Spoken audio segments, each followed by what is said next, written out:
All right, we're live. Hi, this is Lisa with IVF Manifesting a Miracle.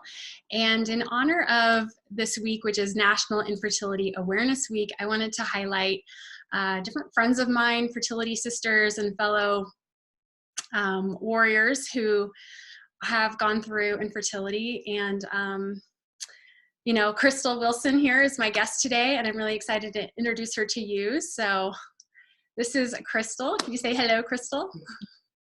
Hi, Lisa. Thanks for having me. You're welcome. So you and I met, you're based here in Colorado, and we met in I think it was like the winter of around 2017. Does that sound right?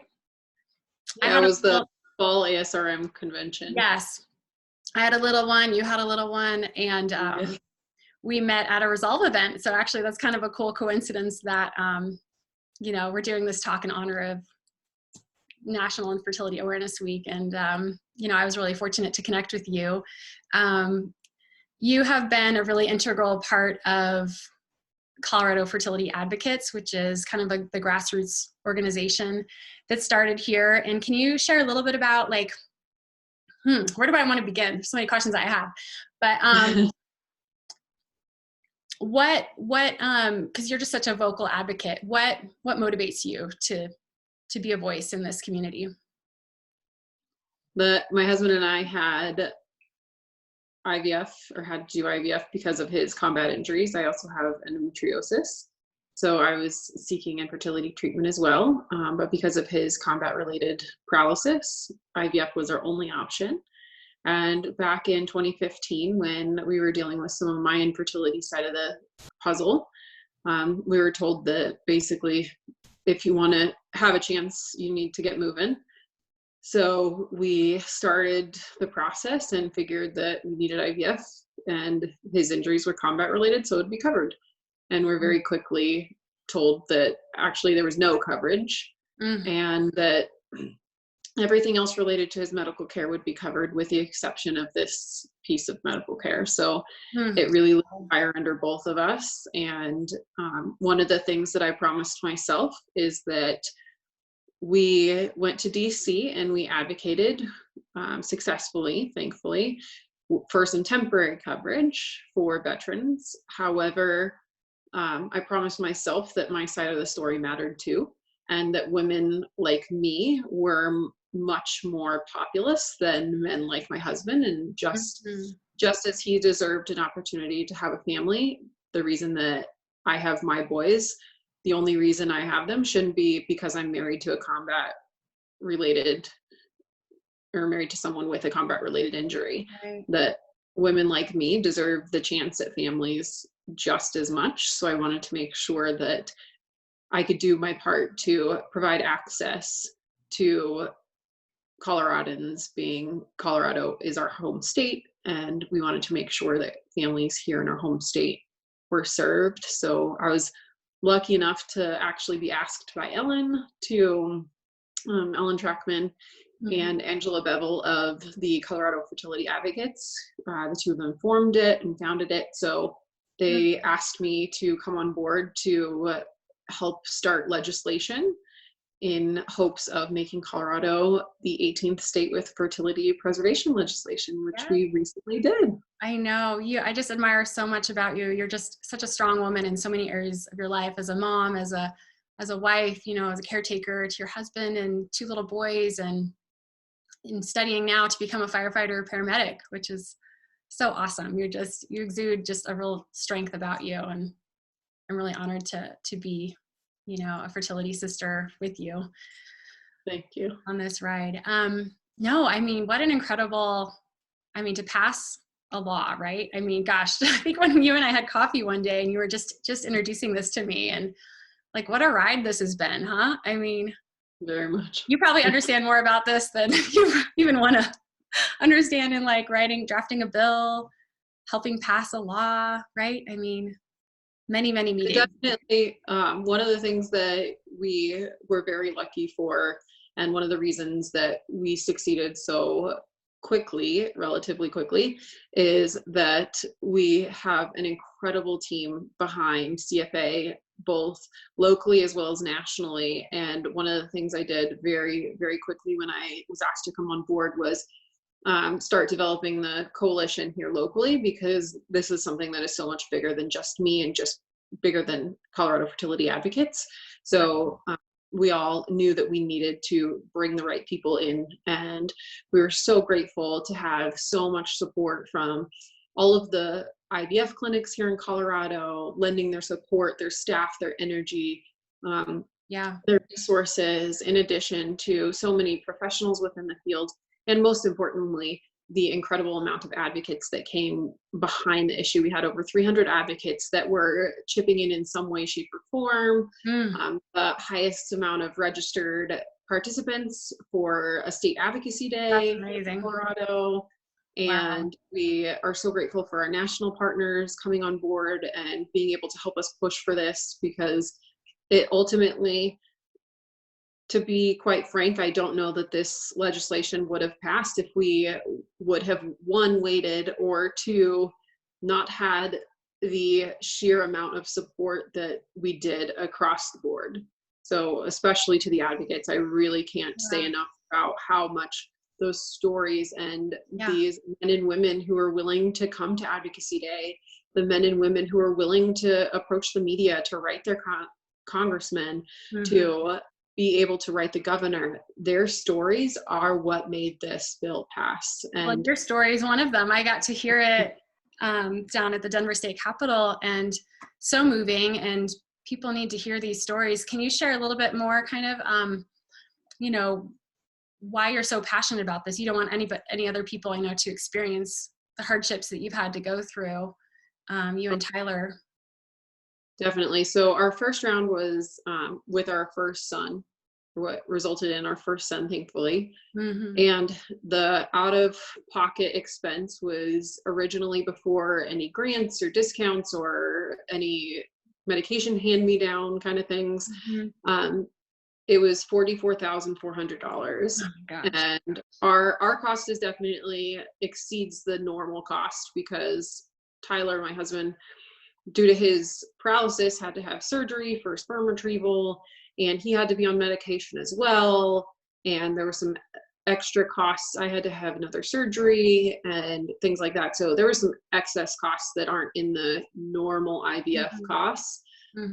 But the grand total ended up being $44,400. And when we walked out of our very initial meeting, and we found out that we didn't have, the VA wasn't going to cover it, that I had Blue Cross Blue Shield insurance at the time, and they weren't going to cover it. And we were just looking at this astronomical price tag going, we're going to have to give up on children. How in the world are we going to do this? And I mean, my parents were ready and willing to forego their retirement and stay employed at their employer for another 2 years to be able to help us so that they could cash out part of their retirement. We applied for grants. It was a struggle to the very last minute. We maxed out our credit card. And it was just something that emotionally there's already enough of a toll. And we knew that IVF was our only option. We didn't get a chance to try for natural conception. We didn't get to try any less invasive interventions. It was just IVF. So for us going in emotionally, it was already hard of, wow, we already have to go to the end of the road here and try the most invasive procedure. And then looking at the price tag behind it, it was just a stab in the heart of, wait a minute, we want kids, and this is such a big part of us and who we are and who we want to be. He wants to be a father, and he came home and he died in combat, and I made it through endometriosis and some other pretty significant diagnoses. And now we're being told, oh wait, there's still this big hurdle. So after that, we both didn't want people to have to give up on their dreams of being parents, that we almost had to. And through the grace of so many people who were so generous of their time, of their money, of their support. I mean, we were getting married, and my best friend, she's amazing. And we were both 30, and she was like, you don't need a third toaster. So why not, instead of a registry, do a GoFundMe to help fund the IVF Yeah. as your wedding registry. A So third tester. yeah. So we were combining households and had all the household gifts we needed. So didn't need that third toaster. So we were lucky and we were grateful, but so many families don't have, again, my story is a piece of this too. And way more people have a story like I do than Tyler's. Tyler is a very courageous story, and it's a very brave story, and it's an honorable story. Yeah. But the reality is our combat wounded veterans are not the only ones who deserve a chance at a family. And I would do anything and everything to have my boys today. Yeah. And the fact that I count my blessings every single day. And I don't want families to have to miss out on those little moments is my big thing, is being able to we have now our oldest is 3 and he is full blown three-nager, and it is challenging and it is hard and it pushes your patience and your tolerance and your limits. And I want that for every single person. I want those sleepless nights as an infant. I want those temper tantrums. Yep. I want those mommy I love yous. Oh. All of it for anybody who wants it. And when you've gone on this ride, I mean, those who want to be a parent, like, you will do anything to make it happen. Mm-hmm. And I relate on everything you're saying. You know, I'll take the sleepless nights. I'll take, even just during this quarantine period we're going through, like, I had an emotional moment yesterday, and my daughter and I are having a tea party and just crying, because it's like, these are moments, like, I don't know. Those who have children who, you know, maybe not appreciating just the time they're having with them right now. Like, you and I, we experience that on a different level. When you've gone through infertility, you're just so grateful for everything. You'll take the temper tantrums. You'll take the tears and the arguments or whatever, right? Like, yes. So it definitely changes your perspective on what you have, how hard you worked for it, and what it took to get them here, for sure. Yeah. And I admire so much of what you've done. You've gone to Capitol Hill in Washington, D.C. You've come up against a lot of obstacles. I mean, is the VA more accepting now, or combat veterans? More people are recognizing this as a disease. Mm-hmm. Do you have any comments about that? They are and they aren't. The hard thing is that every system is different. That it depends on where you are in the country. There's a couple of VA systems that are implementing it very, very well. They're doing phenomenally. They are serving their veterans tremendously. And there are a few systems like here that definitely they have some work to do. And it's just a very new bill. It's a very new benefit. And the biggest detriment is that it's not permanent. So it's not guaranteed to continue. It has to be renewed every 2 years with the appropriations bill. So at any point, they could decide that amendment is not going to continue in the appropriations bill, and then it's done. So there's definitely some big work to still be done there and still be done in that arena. Mm-hmm. The biggest being the fact that it's not permanent, and secondary, it's very exclusive. We have quite a few friends who don't qualify for the coverage simply based on the fact that, like, we have friends who they were in blast injuries and they damaged their testicles or their ovaries or their uterus or whatever it may be. And unless you are a heterosexual married couple who has the use of your own gametes, so both sperm and eggs, and the wife can carry the pregnancy in her own uterus, you can't access the benefit. Oh my gosh.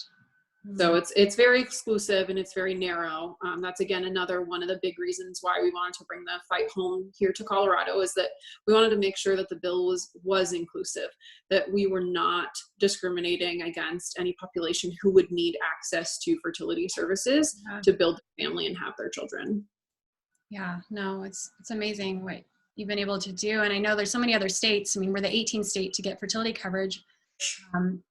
To bring it into law. Do you have any advice for other states who want to go down this road? I know you touched upon, like, really, you know, getting some state representatives maybe who can really speak personally on this issue. We were fortunate to have that in our situation right here in Colorado. Mm-hmm. But any kind of advice you can give to other states who, you know, want to get a law?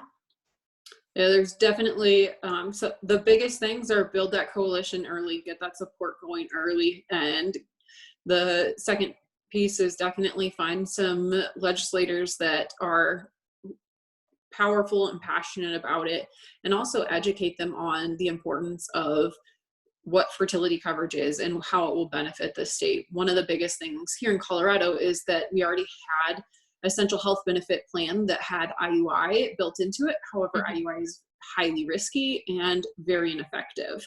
So we were able to utilize the fact that IVF is way more successful, in addition to the fact that it has a documented and statistical lower risk to both mother and baby for long-term and short-term periods. So making sure that you have your research on point, making sure that you have strong legislators to support the bill, and building that coalition really, really, really early, making sure, most importantly, again, those patient stories, the personal stories are what creates law.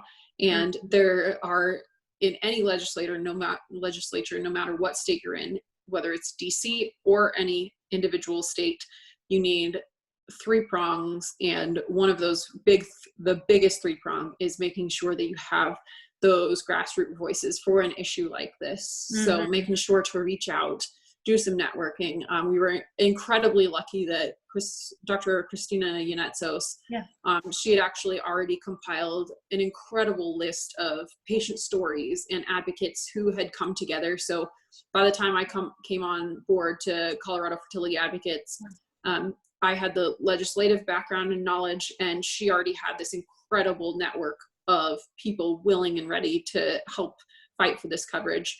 And that really truly propelled us so quickly forward. So having those patient stories, building the network of both patients and professionals, because you need everybody in this puzzle, and having strong legislators that you can educate on the importance of this topic to sponsor the legislation. No, those are all great tips. And just to kind of like finish up a little bit, the theme of National Infertility Awareness Week is empowering you and carrying. Yes, empowering you and carrying the conversation. How has infertility changed you? Can you share, have you recognized any gifts within this, if you're able to? Oh, for sure. One of the biggest things, I think 2 things in particular, is resiliency. My husband and I, from our very second date, talked about we wanted a family, we wanted children, and we knew it would take, because of my infertility as well as his, we knew it would take some sort of treatment. And then we discovered because of his, it would be IVF. Anybody who's gone through infertility is strong, is powerful, has so much desire. And yes. Amen. the fact that you can go through this to have a baby, and not even just be guaranteed a baby, but have a chance at a baby. Yes. And the fact that you're willing to put yourself through this is nothing short of something that I admire in so many people. Yes. And so just the resiliency I didn't know was within myself. And then also, surprisingly, most people would have no idea about this, but I'm actually pretty introverted. So the fire within, once we were told, like my husband likes to say, thank you for your service, but you're on your own. Once we were told that really lit a fire under me that I really didn't know I had. And so that's really what started the advocacy work and the lobbying work. Yeah, you're not going to tell me to be quiet, right? I'm going to use my voice even more and speak up. Yeah. Yeah. So that, I don't like the idea of being in the spotlight or having our story out in front of any issue. However, if it's an important enough issue, then I didn't know that fire was within me. And I very quickly discovered that if I am going to put our story out there, if it prevents those in the future from having to struggle like we did, I will share our story over and over and over. And like I mentioned before, the reality is there's more people like me. However, Tyler's story is a story that is bipartisan, for one, and it's very flashy, to be quite frank. His story, he was shot 4 times in Afghanistan. wounded by the Taliban. He barely lived. He actually died 4 times, Oh and my to gosh. come back and be in a chair, be paralyzed for the rest of his life, still have 2 of the bullets lodged inside him. One that's the reason he's paralyzed is lodged in his spinal cord. And to still have the opportunity to be a dad and be an amazing dad, Yeah. that's a story that, if that's what it takes to get every single person in this country coverage, we'll do, we'll What do it. level, We'll what share level it. was his injury? He's T8. T8. Wow. You both are such an incredible couple. Like, I truly feel really honored to know both of you. And you and I both agree, I think definitely, I mean, using our stories for good, for empowering women, empowering men in this process, you know, change can happen.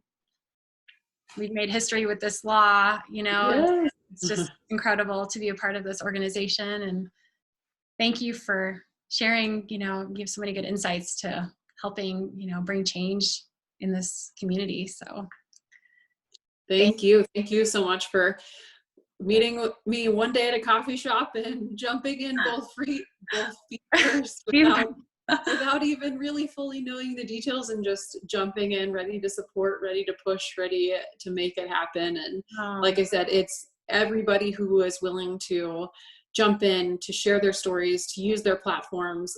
That's the reason why we had so much support. And that's the reason that ultimately the governor signed the law, is that we had so many Colorado families in waiting, as well as Colorado families who had struggled, but like you and I are grateful every day for our babies. And we don't want families to feel this in the future. We want families to be able to have the benefits that they are entitled to. Exactly. And I could not be more grateful for you for being willing and able to use your platform to push forward and to make sure that families of the future are a possibility. Well, thank you. I want everyone to hear your story. That's why I'm doing this, you know, highlighting people I just look up to, and, you know, thank you for all the work you've done, and just, you guys are incredible. So Thank you. For any other couples, individuals who are needing support, you know, I just want to extend my hand, and I can be reached at ivfmanifestingamiracle.com, on Instagram, YouTube, all the good stuff, right? All the links. But we're here as fellow fertility sisters and want to be there for you. So message us. All right. Sending love. Thank you, Crystal. Thank you, Lisa. Bye. Bye.